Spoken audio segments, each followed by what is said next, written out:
आदाब, मैं हूं मुमताज अल अमृतसरी और इस वक्त मैं आपकी खिदमत में लाइव हाजिर हुआ हूं। बात करूंगा इसराइल और फिलिस्तीन के मसले पर। जहां इसराइल और फिलिस्तीन का मसला पूरी दुनिया के लिए तवज्जो का मरकज है और हम भी पिछले 15 महीने से इस बड़े इशू पर बात कर रहे हैं। हर रोज नई अपडेट देने की कोशिश करते हैं।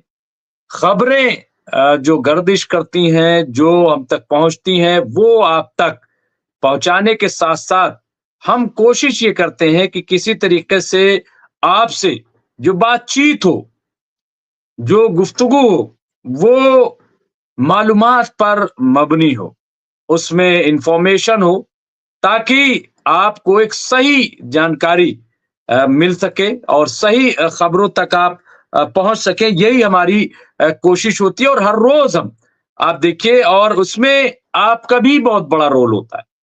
आप भी उसमें हिस्सा लेते हैं, आप जुड़ते हैं, बातचीत करते हैं और आज भी कई बड़ी अपडेट से लेकर के हम हाजिर हुए हैं। कई अहम बातचीत जो है वो हम करेंगे और कई इंफॉर्मेशन ऐसी हैं जिन पर आज बातचीत मैं समझता हूँ कि बहुत ज़रूरी हो गई है और इस पर बातचीत होगी। हमारे साथ जो लोग जुड़ गए, मैं शुरू में उनका ज़िक्र कर दूँ। राजा सिंह राजपूत साहब जुड़ गए हैं, अब्दुल सलाम साहब जुड़ गए हैं, साजिद अली साहब जुड़ गए हैं, आरिफ अंसारी साहब जुड़ गए हैं और स्केयर्ड फ्रॉम अल्लाह, ये नाम अपना लिख दीजिए, वो जुड़ गए हैं। मोहम्मद मुन्ना साहब, नुसरत हुसैन साहब, यूनुस चौड़वारा साहब, मोहम्मद जमाल आदाद, मोहम्मद रईस, नदर अली, ये तमाम साथी हमसे, मोहम्मद अहमद साहब, अमीरुल अहमद साहब, अमीरुल हक साहब, मोहम्मद अकरम, ये सब भी, गौहर बादशाह, नूर सर, ये सारे लोग हमसे जुड़ गए। मैं सबका इस्तकबाल करता हूँ, खैर मकदम करता हूँ और खबर की शुरुआत मैं चाहता हूँ कि की जाए और सबसे ज्यादा जो इम्पोर्टेंट है, जो आज हमने दिया है कि सीरिया में आखिर क्या हो रहा है, उस पर थोड़ी-सी चर्चा कर लेंगे, उस पे थोड़ी रोशनी डाल लेंगे और मैं कुछ अपडेट आज दे देता हूँ और उसके बाद बातचीत की जाएगी। इज़राइल हमारी सीमा से बाहर जाए, सीरिया के नए नेता ने दिखाए तेवर, नेतन्याहू पर दबाव बनाने के लिए अमेरिका को भेजा संदेश। ये खबर आई है। अब ये क्यों ऐसा कहा गया? क्यों? क्योंकि आप देखिए कि सीरिया में अजीबो-गरीब सूरत-ए-हाल है। सीरिया पर सबकी नज़रें गड़ी हुई हैं। सीरिया में कैसे हुकूमत चलेगी, ये एक तशवीशनाक मामला है। तुर्की भी चाहता है, मैं भी उस पर आऊँगा। इज़राइल जिस तरह से अंदर दाखिल होता चला जा रहा है, ऐसा लग रहा है कि इज़राइल जो है वो सीरिया पर हुकूमत करना चाहता है। सीरिया के हवाले से वो नए अपने मंसूबे को नाफिज करना चाहता है। लेकिन अब ये खबर क्या है, ये देखिए, कितने हमले हुए एयर स्ट्राइक, वो सब आपको पता है और शिकायत अमेरिका से हो रही। कौन कर रहा है? जो सीरिया के नए हुक्मरान हैं। इज़राइल और सीरिया के बीच नए सिरे से तनाव भड़क सकता है। सीरिया के नए नेता अबू मोहम्मद अल जुलानी ने अमेरिका से कहा है कि वो सीरिया में बफर जोन से पीछे हटने के लिए इज़राइल पर दबाव डालें, जिसमें माउंट हरमन का सीरियाई हिस्सा भी शामिल है। इजरायली मीडिया रिपोर्ट में ये जानकारी दी गई है। हालांकि इजरायली अधिकारियों ने कथित तौर पर, यानी मुबैना तौर पर कहा है कि उन्हें इस मामले पर कोई औपचारिक संचार नहीं मिला है। कान न्यूज ने एक सुरक्षा अधिकारी के हवाले से बताया कि इजराइल अपनी सुरक्षा से समझौता नहीं करेगा। यानी इजराइल जो है वो किसी भी सूरत वो सीरिया से बफर जोन जो अपना बनाया उससे वो हटने वाला नहीं है। इसका मतलब साफ है। शुक्रवार को पहले दमिश्क के नए गवर्नर मेहर मारवान ने एक इंटरव्यू में सीरिया की इच्छा और इजराइल या किसी अन्य देश के प्रति दुश्मनी न होने की बात कही थी। मारवान ने अनुमान लगाया कि बफर जोन में इजराइल की कार्रवाई प्राकृतिक सावधानी से प्रेरित हो सकती है। उन्होंने कहा कि हमें इजराइल से कोई डर नहीं है और ना ही कोई दुश्मनी है। हमारी ऐसी किसी भी चीज में हस्तक्षेप करने की कोई योजना नहीं है। जो इजराइल की सुरक्षा को कमजोर कर सकती है। हमारे लोग सह अस्तित्व और शांति की इच्छा रखते हैं। यहाँ पे देखिए, यहाँ माउंट हर्मन का इजराइल पर कब्जा। अब यहाँ बीते दिसंबर की शुरुआत में बशर उल असद को सत्ता से उखाड़ फेंके जाने के बाद इजरायली सेना ने बफर जोन के आगे बढ़ते हुए सीरिया के माउंट हर्मन पर कब्जा कर लिया था। इजरायली अधिकारियों ने माउंट हर्मन पर सेना के लंबे समय तक रहने की बात कही थी। इजरायली रक्षा मंत्री इजराइल कॉट्ज ने तो माउंट हर्मन को इजराइल की आंख कहा था, जिससे वो दमिश्क तक नजर रख सकता है। पिछले सप्ताह रिपोर्ट से पता चलता है कि राष्ट्रपति जो बाइडेन का प्रशासन नई सरकार को औपचारिक रूप से मान्यता देने की दिशा में आगे बढ़ रहा है। यरूशलेम पोस्ट ने एक सूत्र के एक जराये के हवाले से बताया कि यह घोषणा डोनाल्ड ट्रंप के शपथ ग्रहण से पहले हो सकती है।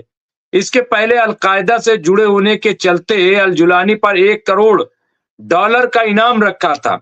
हालांकि $1 करोड़ मतलब 80 करोड़ का इनाम था जुलानी पर, अमेरिका ने रखा था। हाल ही में एक अमेरिका प्रतिनिधिमंडल ने दमिश्क का दौरा किया और जुलानी से मुलाकात की थी, और मुलाकात के बाद अमेरिका ने जो इन पर इल्जामात थे वो खत्म कर दिए और इन्हें अपना लिया अमेरिका ने। और यही वजह है कि अब जुलानी जो है वो अमेरिका को खत लिख रहे हैं कि साहब ये जो इजराइल है वो से हटा लिया जाए। अब अमेरिका क्या इजराइल से ये कहेगा कि वो वहां से हट जाए? क्या ये मुमकिन है? क्या ऐसा अमेरिका करेगा? और खास तौर से जो बाइडेन, क्या वो करेंगे? और फिर अभी वहां पे सरकार बदलने वाली है, 20 जनवरी के बाद वहां एक नई सरकार आने वाली है, तब क्या होगा? और इन सब के पीछे मकसद क्या है, अगर आप देखें उस पर भी हम चर्चा करेंगे। और फिर आज हम बताएंगे कि कितना इजराइल में जो खतरा लाहक हुआ, इजराइल पे जो हमले हुए उस पर भी आज हम चर्चा करेंगे, क्योंकि वो बहुत जरूरी है उस पर चर्चा। लेकिन उससे पहले मैं एक और खबर, जो इजराइल क्यों बनाना चाहता है एक और स्वेज नहर, मिस्र और चीन की बढ़ेगी टेंशन, जाने कहां से ये गुजरेगी स्वेज नहर। इससे पहले भी हमने इस पे चर्चा किया था कि बेन गुरियन कैनाल जो है वो बनाने का पूरा मंसूबा है, लेकिन क्या ये अपने मंसूबे में कामयाब हो पाएंगे? क्या वाकई इजराइल ऐसा कर पाएगा? और क्या इसे ये माना जाए, और ये तिल अबीब से खबर है, देखिए मैं इसको पूरा आपके सामने खाका यहाँ पे पेश कर रहा हूं, जो रिपोर्ट है, और इसको समझने की जरूरत है, क्योंकि देखिए हर चीज एक दूसरे से जुड़ी हुई है। हम सिर्फ, जब हम बार बार कह रहे हैं कि ये जो नस्ल कुशी है, ये जो मार काट है, ये जंग का सिर्फ हिस्सा नहीं है, ये तिजारत का हिस्सा है। इसमें बड़े लोगों के बड़े पैसे लगे हुए हैं, हाँ, और इसीलिए इनको जान की परवाह नहीं है, इनको पैसे कमाने हैं, इनको सिर्फ जो है दौलत कमानी है, इनको कोई लेना देना नहीं है कि कौन मर रहा है, कौन जी रहा है, इजराइल के लोग कैसे जी रहे हैं, गजा में कैसे कत्ल किया जाए, कोई लेना देना नहीं। अब यहाँ पे देखिए तिल अबीब, गजा में जारी युद्ध के बीच इजराइल स्वेज नहर का विकल्प बनाने की तैयारी कर रहा है। इस विकल्प का नाम बेन गुरियन नहर है, यानी कैनाल होगा। ये पहले भी हमने इसको बताया था, जैसे कि हमने कहा ये नहर भी भूमध्य सागर को अरब से जोड़ेगा। फर्क बस इतना होगा कि बेन गुरियन नहर का इस्तेमाल स्वेज नहर के विकल्प के रूप में किया जा सकेगा। ऐसे में सवाल उठता है कि आखिर इजराइल स्वेज नहर का विकल्प क्यों तैयार करना चाहता है?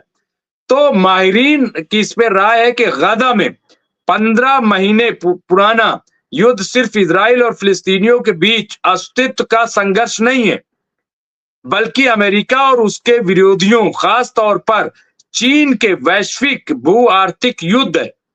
ऐसे में इजराइल और अमेरिका एक ऐसा वैकल्पिक नहर बनाना चाहते हैं जिस पर मध्य पूर्व के देशों का नियंत्रण न हो। आप इसको समझते चलिएगा। ये जब मैं बार बार कह रहा था कि दरअसल ये जो कत्लेआम है, ये जो घर का गिराया जाना है, इसके पीछे कोई जंगी मंसूबा नहीं, क्योंकि इस तरह की जंगें तो होती नहीं है। इस तरह से दुनिया में कहीं जंगें देखी नहीं गई। जैसा कि हम देख रहे हैं कि बच्चों को मार देना, सब कुछ तबाह कर देना, बर्बाद कर देना, हॉस्पिटल को, ये जंग है ही नहीं। और इसके पीछे बड़े-बड़े लोग, बड़े-बड़े मंसूबे हैं और अमेरिका का मंसूबा भी इसमें सामने आ रहा है। बेन गुरियन नहर की अवधारणा 1963 में पेश की गई थी। यानी एक ख्याल, जो एक तसव्वुर यहाँ पे 1963 में आया था। इसके तहत नेगेव रेगिस्तान के माध्यम से 260 से 300 किलोमीटर लंबे कृत्रिम जलमार्ग की कल्पना की है, जो भूमध्य सागर को अकाबा की खाड़ी और लाल सागर से जोड़ेगा। नहर के प्रस्तावित मार्ग के मानचित्र में मध्य यानी गाजा पट्टी को शामिल किया गया है। अब आप इसको समझते चलिएगा। ये समझना बहुत जरूरी है कि ये पूरा मिसमार क्यों किया गया, क्यों उसको मिटाया गया, जंग के नाम पे, दुश्मनी के नाम पे। ये मंसूबा क्या है, देखिए। अब यहाँ पे ये नहर गाजा से शुरू होकर अकाबा की खाड़ी में मिलेगी। अब चूंकि इनको बेन गुरियन कैनाल बनाना है, वहां नहर बनाना है, ये इनका पूरा मंसूबा 1963 का है। और आप देखिए कि अब इसको आप समझते चलिए कि गाजा को क्यों ये तबाह कर रहे हैं, क्यों वहां पे कब्जा जमाए हुए हैं, क्यों वहां से आईडीएफ हटने का नाम नहीं ले रहे, क्यों अमेरिका पूरी तरीके से सपोर्ट कर रहा है, पूरा जी जान से लगा पड़ा है। क्यों? क्योंकि उसका फायदा है और ये फायदा दुनिया को दिखाने की कोशिश की जा रही है, ताकि दुनिया जो है वो पैसा लगाए, क्योंकि बहुत पैसे खर्च हो गए। इजराइल के इस 15 महीने में इजराइल तो तबाह हो गया, इजराइल कर्ज में डूब गया है। इजराइल कैसे अदा करेगा ये प्रोजेक्ट दिखा करके, जहां से अब यहां कहा गया है कि जहां से मालवाहक जहाज आसानी से लाल सागर होते हुए अरब सागर और आगे का रास्ता तय कर सकते हैं, ये जो कैनाल बन जाएगी। इस नहर के एक छोर पर मिस्र और दूसरे छोर पर सऊदी अरब है। अब मिस्र और सऊदी अरब, मिस्र में क्या हो रहा है वो आपको पता है, वहां किस तरह से, और ये पूरा नक्शा यहाँ पे, इससे पहले हमने नक्शा आपको दिखाया था, लेकिन मैं अभी उस पर सिर्फ बातचीत करना चाहता हूं कि उस पर रोशनी डाल दें। अब ये जो प्रोजेक्ट है, यहाँ इस प्रोजेक्ट में बड़े जहाजों को समायोजित करने के लिए 2 लेन, प्रत्येक 50 मीटर गहरी और 200 मीटर चौड़ी की कल्पना की गई है। तुलना करें तो स्वेज नहर में 1 लेन है, जिसका मतलब है कि अगर ये जाम हो जाए तो बहुत ज्यादा देरी होगी, यानी उसको खुलने में और सफर तय करने में। 2021 में एवर गिवेन कंटेनर जहाज के फंसने से $9.6 बिलियन का माल 6 दिनों तक फंसा रहा। ऐसे में इजराइल के प्रस्तावित जो मंसूबा है, जो वहां पे जलमार्ग में विलक्षण निर्माण कार्य हुए हैं, जिसमें टॉर सीक्रेट प्रोजेक्ट, ये प्लाशेयर कार्यक्रम के तहत 520 2 मेगाटन परमाणु बम, कुल 1 मेगाटन से ज्यादा विस्फोट करने की 1960 के दशक की लॉरेंस लिवरमोर लैब्स की परमाणु उत्खनन योजना भी शामिल है। अब यहाँ पे आप देखिए कि पूरा नक्शा, मैं इसलिए इस पे बातचीत कर रहा हूं क्योंकि आप पूरा समझिए कि जंग रुक क्यों नहीं रही और ये कत्लो गारत क्यों नहीं रुक रही है, और इसमें अमेरिका बराबर का शरीक क्यों है, और क्यों ये पूरा मंसूबा बनाया जा रहा है। और इसमें अरब भी, इसमें कुछ जो अरब के बड़े ताजिर हैं वो भी चाहते हैं कि ये बेन गुरियन कैनाल बन जाए, क्योंकि इससे अरब और यूरोप वो बड़ी आसानी से मिल जाएंगे और बहुत सारी मुसीबतों से ये बच जाएंगे। तो ये पूरा मंसूबा है, मैं आपको बता रहा हूं। यहाँ पे देखिए कि इजराइल के बेन गुरियन नहर यानी कैनाल परियोजना में कई परेशानियां भी हैं। इसमें सबसे बड़ी परेशानी बजट की है। अब आ गई बात ये जो दिखाया जा रहा है, ये जो बताने की कोशिश की जा रही है, ये क्या है? ताकि पैसा आए, लोग इस पे पैसे लगाएं, कुछ के लगे हुए हैं, तो वो तो सब खत्म हो गया। हाँ? तो और अभी देखिए एक चीज और समझ लीजिए कि अभी डोनाल्ड ट्रंप जब आएंगे, अभी मैं उनके हवाले से भी खबर दूंगा। डोनाल्ड ट्रंप के हवाले से भी बड़ी इंपॉर्टेंट खबर हमारे पास मौजूद है। लेकिन अभी ये सुन लीजिए, अब डोनाल्ड ट्रंप आएंगे, क्या करेंगे, कैसे करेंगे, इजराइल को कैसे हैंडल करेंगे। हालांकि उनकी भी पॉलिसी बहुत अलग नहीं होगी, लेकिन फिर भी मैं चर्चा करूंगा इस पे। ऐसा माना जा रहा है कि इस नहर को बनाने में अरबों डॉलर खर्च होंगे। इसे अकेले इजराइल के लिए संभालना मुश्किल होगा। इसके अलावा सुरक्षा संबंधी परेशानियां भी बहुत ज्यादा हैं। इसके एक छोर पर हूती विद्रोहियों का इलाका है। अब समझ लीजिए इसको आप। हूती जो नाको चने चबवाए हुए हैं, जो इनको बुरी तरीके से परेशान किए हुए हैं, इनकी नींदें हराम किए हुए हैं, वो कह रहे हैं कि विद्रोहियों का इलाका है जो सस्ते ड्रोन से इस नहर से गुजरने वाले जहाजों को आसानी से निशाना बना सकते हैं। वही गाजा में भी हमास और इस्लामिक जिहाद जैसे गुट नहर की सुरक्षा के लिए खतरा पैदा कर सकते हैं। अब और आगे आ जाइए, तो इससे जो है इसको समझते चलिए। अब यहां बेन गुरियन नहर से इजराइल और अमेरिका को दीर्घकालिक रणनीति लाभ मिल सकता है अगर ये बन गई तो। वे स्वेज से होकर गुजरने वाले 12% शिपिंग का हिस्सा हथिया सकते हैं, जो भागीदारों और दूसरे सहयोगियों को सस्ते में पार गमन की सुविधा देकर, यानी पार करने की, इधर से उधर माल ले जाने के लिए देकर, चीन के बेल्ट एंड रोड इनिशिएटिव को भी चोट पहुंचा सकते हैं। चीन का बीआरआई प्रोजेक्ट काफी हद तक मिस्र से स्वेज नहर तक निर्भर है। यही नहीं बल्कि ईरान को भी ये इनका दावा ये है कि ये अगर बेन गुरियन कैनाल बन गई तो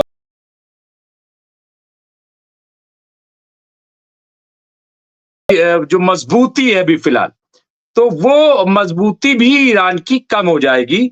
और ये जो कैनाल है, इसकी वजह से जैसा कि उन्होंने बताया मिडिल ईस्ट और यूरोप वो बहुत आसानी से करीब आ जाएंगे, तो इनकी राजनीति भी बंद हो जाएगी। ये इनका पूरा मंसूबा है। लेकिन सवाल ये नहीं कि मंसूबा क्या है, सवाल ये है कि ये बनेगा कैसे। क्या गजा में लोगों को मार देने से ये मसला खत्म हो जाएगा? क्या इनको लगता है कि इससे ये अपने मंसूबे में कामयाब हो जाएंगे? क्योंकि हौती जो है वो 20 लाख लोग, 20 लाख फौजी, आप तसव्वुर कीजिए, ये थोड़े से नहीं है, 20 लाख। मैं समझता हूं कि ये बहुत बड़ी फौज है। और फिर इनके पास जिस तरह के ड्रोन मौजूद हैं, उसको भी आप समझते चलिएगा। और मैं इन तमाम चीजों पे बात करूंगा। यहाँ पे अभी एक लाइव स्पीच चल रही है जो हिजबुल्लाह के सेक्रेटरी जनरल हैं शेख नईम कासिम, वो स्पीच दे रहे हैं। यहाँ पे मैं प्रेस टीवी पे देख रहा हूं, उस पर भी मैं बात करूंगा, चर्चा करूंगा कि किस तरीके से जो खिलाफ वर्जी हो रही है, इजराइल कर रहा है वहां पे जंगबंदी की, मैं उस पर चर्चा करूंगा। लेकिन उससे पहले मैं कुछ बड़ी खबर देना चाहता हूं। मैं तुर्की की बात अगर करूं तो उसके ताल्लुक से जो खबर आ रही है वो ये है, उसको मैं चाहता हूं कि बयान कर दूं और फिर आगे मैं बढ़ूंगा।